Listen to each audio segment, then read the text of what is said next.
Hello viewers, আসসালামু আলাইকুম। আজকের এই ভিডিওতে আমি আলোচনা করব যে চায়না আসার আগে আপনারা কিভাবে লাগেজ গোছাবেন। এর আগে একজন ভাই আমাকে কমেন্ট করছিল যে ভাই, চায়নাতে আসার আগে কি কি জিনিস নিয়ে যেতে হবে এবং কিভাবে লাগেজ গোছাবো এটা নিয়ে একটা ভিডিও করেন। তো আজকে ভাবলাম যে এটা নিয়ে একটা ভিডিও করা যাক। তো চায়নাতে আসার আগে প্রথমত আপনাদের যে জিনিসটা প্রয়োজন হবে সেটা হচ্ছে যে আপনার প্রয়োজনীয় হচ্ছে যে ওষুধপত্রগুলো সেগুলো লাগবে আর কি। তো আপনার ওষুধের মধ্যে হচ্ছে যে সর্দি, জ্বর, কাশ এবং বদহজম, গ্যাস্ট্রিক, বা মাথা ব্যথা এগুলো, এবং কেটে গেলে স্যাভলন ক্রিম আমরা একটা ইউজ করি, অ্যান্টিসেপটিক ক্রিম, সেটা নিয়ে আসবেন। এবং কোনো মলম যদি নিয়ে আসতে চান তাহলে মুভ মলমটা নিয়ে আসতে পারেন। এই মুভ মলমটা অনেক কার্যকরী। এরপর দ্বিতীয়ত আমি যে জিনিসটা আপনাদের বলবো সেটা হচ্ছে যে আপনি শুকনো কিছু খাবার নিয়ে আসতে পারেন। শুকনো খাবারের মধ্যে হচ্ছে চিড়া, মুড়ি, বিস্কুট বা টোস্ট। কারণ আপনি চায়নায় এসে প্রথম কয়েকদিন হয়তো চাইনিজ খাবারগুলো খেতে পারবেন না। তো এই জন্য শুকনো খাবার কিছু কাছে রাখা ভালো, যাতে আপনি যদি কোনো সময় খাবার না পান, ঠিক আছে, তো সেক্ষেত্রে আপনি এগুলো দিয়ে ওই সময়ের খাবারটা সেরে নিতে পারবেন আর কি।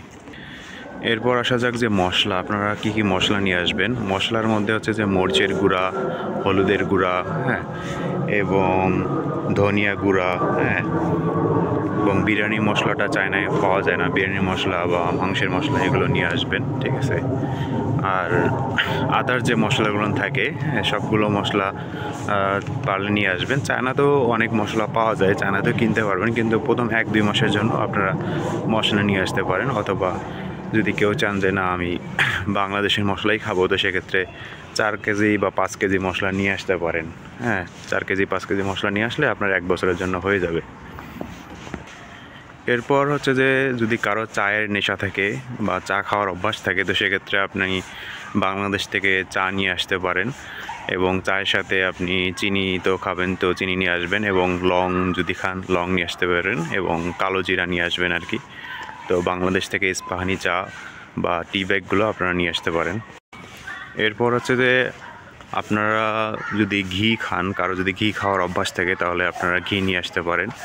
এবং আরেকটা বিষয় সেটা হচ্ছে যে সরিষার তেল নিয়ে আসবেন অবশ্যই, মনে করে এটা খুবই ইম্পর্টেন্ট। সরিষার তেল চায়নাতে পাওয়া যায় না, এটা নিয়ে আসবেন। সরিষার তেল হচ্ছে যে শীতকালেও অনেক কাজে লাগে। আর যদি কেউ খাবারে সরিষার তেল ইউজ করেন অর্থাৎ রান্না করার সময়, তাহলে বেশি বেশি করে সরিষার তেল নিয়ে আসবেন। আর ঘি, মধু এগুলোতে নিয়ে আসবেনই। এরপর যদি আপনারা নুডলস খেতে চান, এখানে চায়নাতেও নুডলস পাওয়া যায়। তো আপনারা যদি বাংলাদেশি নুডলস খেতে চান তাহলে বাংলাদেশ থেকেও নুডলস কিছু নিয়ে আসতে পারেন। এরপরে যেটা বিষয় সেটা হচ্ছে যে অনেকেই আমরা চাই খেজুর খাইতে, ঠিক আছে। তো খেজুরটা শুকনো খাবার, এটা অনেক দিন পর্যন্ত থাকে, চাইলে আপনারা আসার সময় খেজুর নিয়ে আসতে পারেন। এরপর একটা বিষয় সেটা হচ্ছে যে বালিশ, বেডশিট এবং হচ্ছে যে কম্বল, এটা অপশনাল। চায়নাতে এসেও আপনারা কিনতে পাবেন অনেক কম দামে, কিন্তু কেউ যদি চান যে নিয়ে আসবেন, তো সেক্ষেত্রে নিয়ে আসতে পারেন, ঠিক আছে। কারণ অনেকেরই সমস্যা হয়, কারণ আপনি প্রথম যেদিন চায়নাতে আসবেন সেদিন এসে হচ্ছে যে অনলাইনে আপনি এগুলো অর্ডার করতে পারবেন না, কারণ তখন আপনার ব্যাঙ্ক অ্যাকাউন্ট থাকবে না, এবং অনলাইনেও আপনি অর্ডার করতে পারবেন না, ঠিক আছে। তো যদি আপনি সুবিধা চান যে না আমি প্রথম দিনে গিয়ে আবার এগুলো কোথায় পাবো, তো সেক্ষেত্রে এগুলো নিয়ে আসাই ভালো, ঠিক আছে। তো এটা অপশনাল, আপনারা এসেও কিনতে পারেন, অথবা নিয়ে আসলে ভালো আর কি।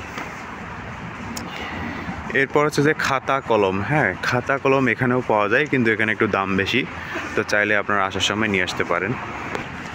এরপরে যে বিষয়টা সেটা হচ্ছে যে ভিপিএন, আসার সময় অবশ্যই ভিপিএন নিয়ে আসবেন।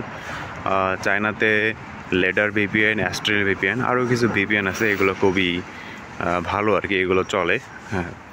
আর আসার সময় আপনারা যদি কেউ পারেন পেইড ভিপিএন কিনে নিয়ে আসবেন, অথবা যদি না পারেন তাহলে সে ফ্রি ভিপিএন নিয়ে আসতে পারেন, ঠিক আছে।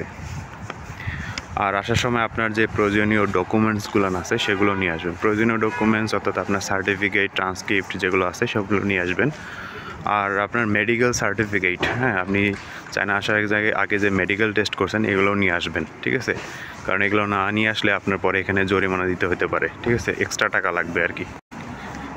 এরপর আরেকটা বিষয় সেটা হচ্ছে যে আপনার ক্যাশ আরএমবি কিছু নিয়ে আসবেন, ঠিক আছে। আসার আগে আপনারা ক্যাশ কিছু আরএমবি নিয়ে আসবেন। সেটা আপনি বাংলাদেশে যে এয়ারপোর্ট আছে শাহজালাল ইন্টারন্যাশনাল এয়ারপোর্ট, সেখান থেকেও নিতে পারেন, অথবা হচ্ছে যে আপনাদের যদি কারো পরিচিত কোনো ভাই থাকে তাদের দ্বারাও নিতে পারেন, অথবা আপনি যদি চায়নাতে এসে যেখানে নামবেন সেখান থেকেও ক্যাশ নিতে পারেন, ঠিক আছে। এরপর লাস্ট যেটা পয়েন্ট বলবো সেটা হচ্ছে যে আপনার পোশাক কী নিয়ে আসবেন। পোশাক তেমন কিছু আনার দরকার নেই, এখানে শার্ট প্যান্ট থেকে শুরু করে সব কিছুরই অনেক দাম কম। তো শীতের পোশাকও আনা লাগবে না, শীতের পোশাক জুতা এগুলো আনার দরকার নেই, এগুলো এখানে অনেক কম দামে পাওয়া যায়।